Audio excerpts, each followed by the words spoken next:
Tainted cinnamon, sickening over 100 U.S. kids, is the problematic ingredient coming from China. A lawmaker is demanding answers. Hong Kong's most prominent pro-democracy activist and media mogul standing trial on Monday. Jimmy Lai is facing a litany of charges under Beijing's draconian national security law, and if convicted, he could serve a life sentence. North Korea sends up a missile reportedly capable of hitting the U.S. That's as Beijing meets with a senior official from Pyongyang. What do you think about the state of the Chinese market? Let us know below and subscribe if you haven't already.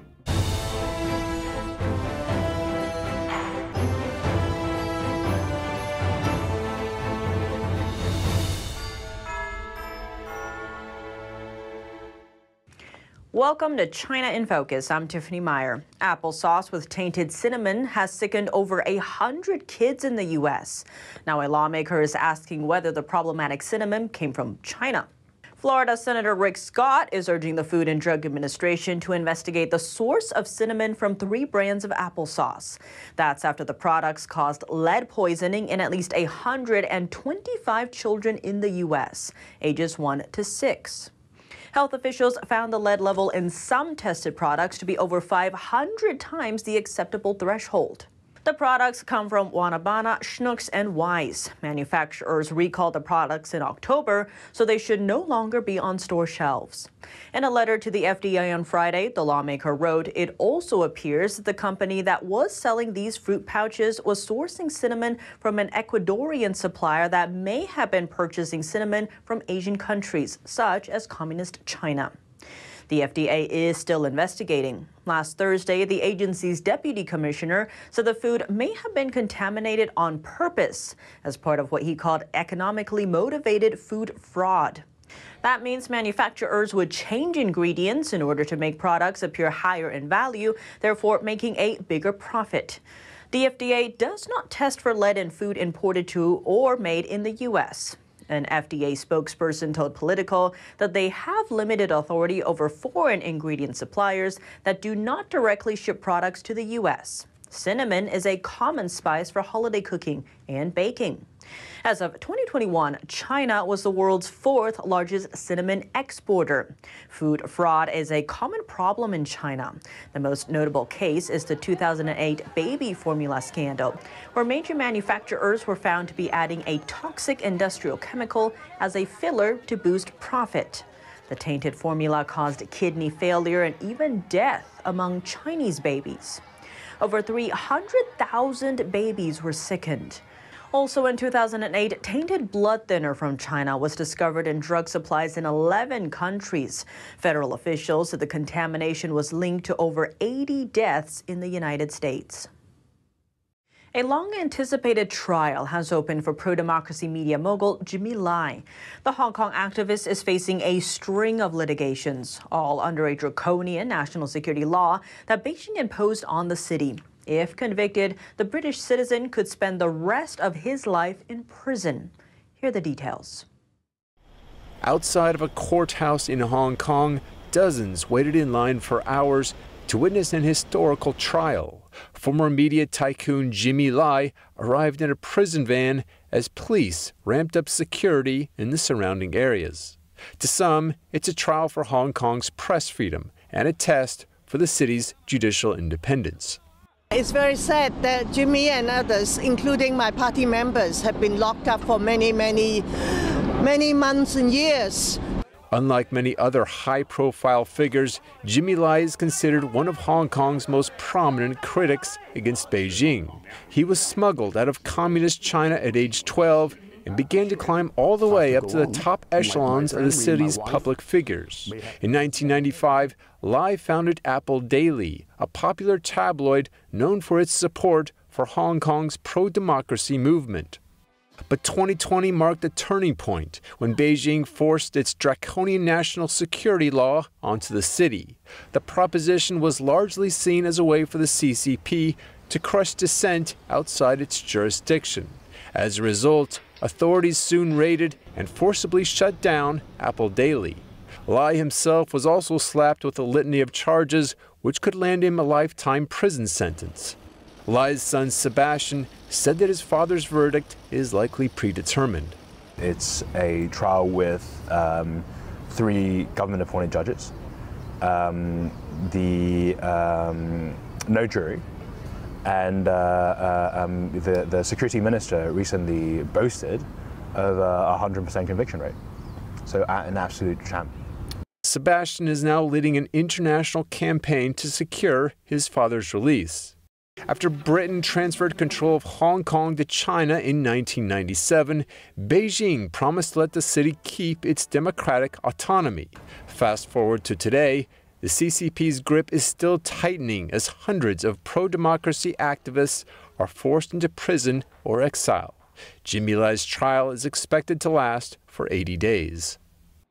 On the sidelines of Jimmy Lai's trial, Chinese leader Xi Jinping met with Hong Kong's chief executive Monday. The official praised the Chinese leader for what he called safeguarding national security and reshaping the Hong Kong District Council system. That says critics condemn what they call the erosion of freedoms in Hong Kong under the Chinese regime. This comes as Beijing officials prepare to impose a new round of security laws on the city in the coming year. A Hong Kong citizen has found herself on a wanted list last week, put there by Hong Kong authorities. They're offering around $130,000 for information leading to her arrest. The accusation, subversion of Beijing's communist rule.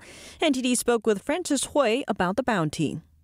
U.S. citizen Francis Hui is accused of various offenses under China's sweeping and vague national security law.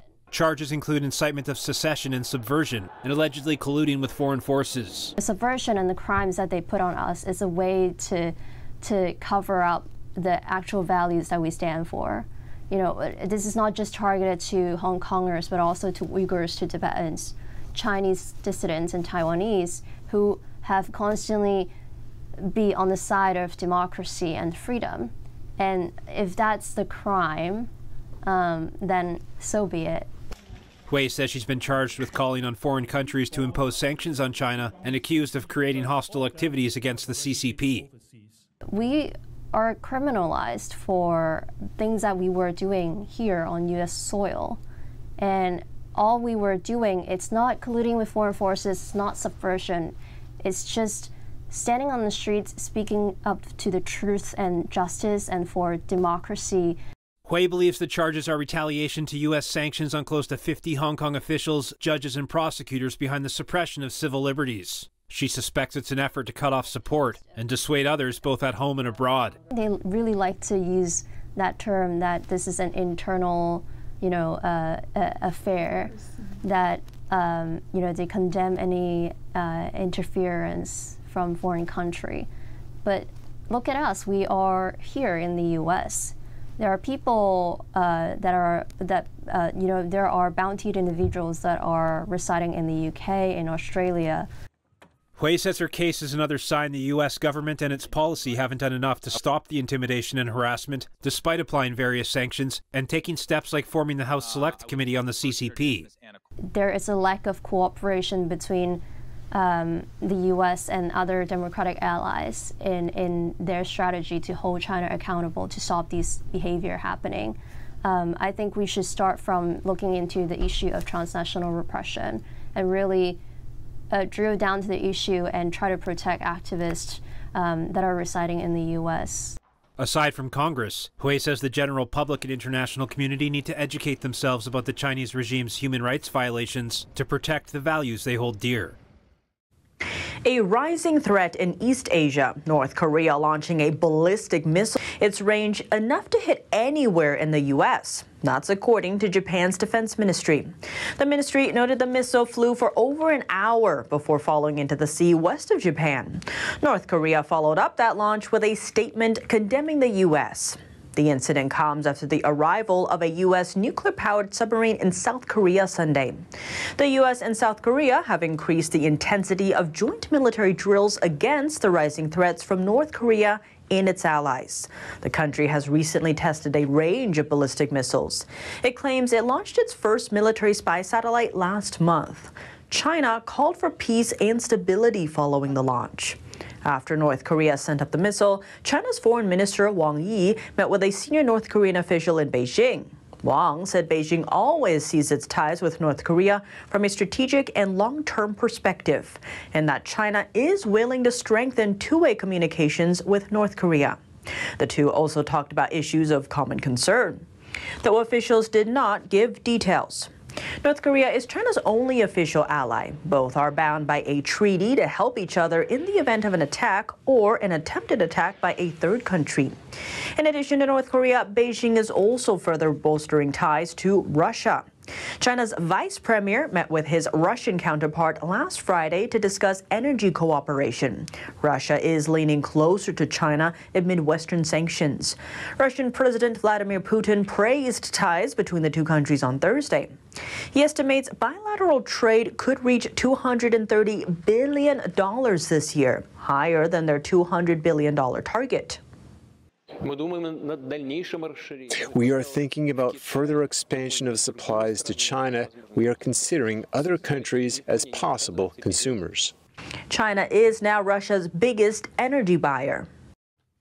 Japan stepping up security ties with Southeast Asia to counter Beijing's aggression. The Japanese Prime Minister said Sunday he would work with leaders in the region to promote peace and stability.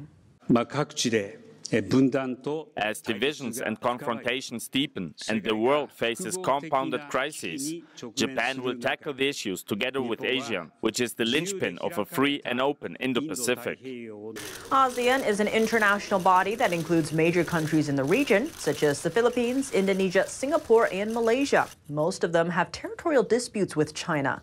Beijing has already been ramping up provocation there, preventing Filipino vessels from delivering supplies to a disputed island. Japan and Malaysia struck a deal. Under it, Japan would provide a nearly $3 million grant to boost Malaysia's maritime security. Japan also promised Indonesia a grant of up to $63 million. The money aims to give Indonesia's maritime security capability a shot in the arm. U.S.-Japan ties are also getting a boost, and it's targeting a sector China dominates. Japan's Nippon Steel is acquiring U.S. Steel in an all-cash deal valued at nearly $15 billion. The acquisition will make Nippon one of the top 3 steel-producing companies in the world. Rival company Cleveland-Cliffs offered about half that money just 4 months ago, but got turned down. U.S. Steel will keep its name and its headquarters in Pittsburgh.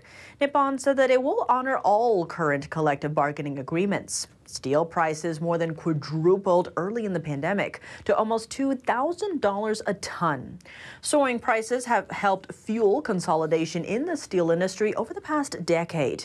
But the U.S. Steel CEO said the acquisition should help rather than hurt competition. Over half of the world's steel production is now based in China. Most U.S. production uses older blast furnace technology. More on the economy. Chinese banks are selling off bad loans at a record pace.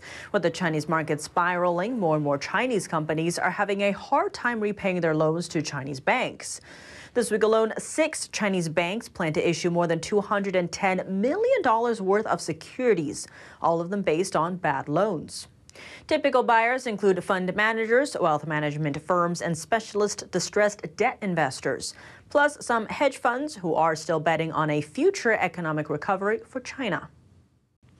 That's all for today's China in Focus on YouTube. We're now sharing a shortened version of our program here after being demonetized for more than 2 years. If you'd like to support us, subscribe to our partner platform, Epic TV, where you can watch our full episodes, or consider donating. Find us at donorbox.org/China-in-focus. Here's what to look out for in our second half: tech-based hybrid warfare and weaponized AI technology. How dangerous is personal bias coming from those who program AI? And could it impact next year's U.S. presidential election? We discuss these issues with Rex Lee, cybersecurity advisor at MySmart Privacy. Thanks for watching China in Focus. I'm Tiffany Meyer. See you tomorrow.